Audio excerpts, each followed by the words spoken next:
السلام عليكم ورحمة الله تعالى وبركاته.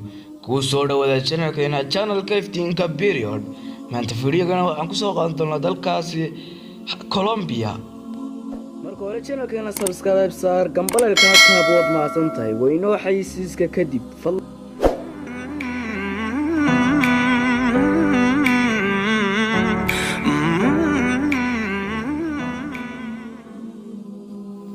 dalka Colombia, Republic de Colombia waa jamhuuriyad ku taala Ameerikada Koonfureed.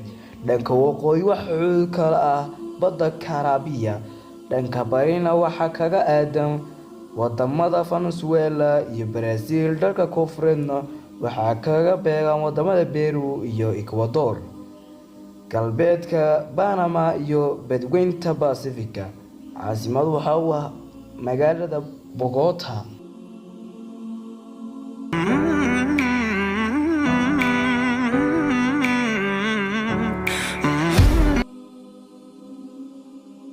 magaca Colombia waxa uu ka soo jeedaa magacii ninkii helay America Christopher Columbus.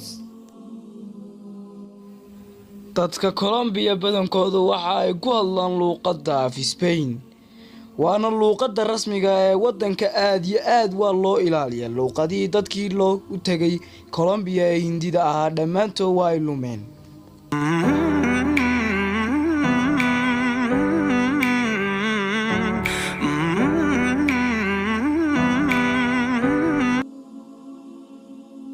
dadka Colombiyaanku waxay ciidaan maalmaha kala ah 1 January maalinta xuska sanadka cusub, 11 February maalinta soo bixitaanka, 22 March maalin diimeed, 1 March maalinta shaqaalaha ee caalamiga ah, 20 June maalinta madax bannaanida.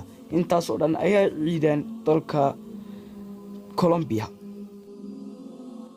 dhaqaalaha wadanka Colombia waxa uu ku tiirsan yahay beeraha iyo wixii ka soo go'a beeruhu. waa shaqada rasmiga ah ee ay qabtaan dalka asalka ah madbad dalka sal ahaan jiray wadanka Colombia. la beeraa dhulka wadanka Colombia 4% kaliya. Colombia waa wadanka labaad ee ugu soo saarka badan bunka.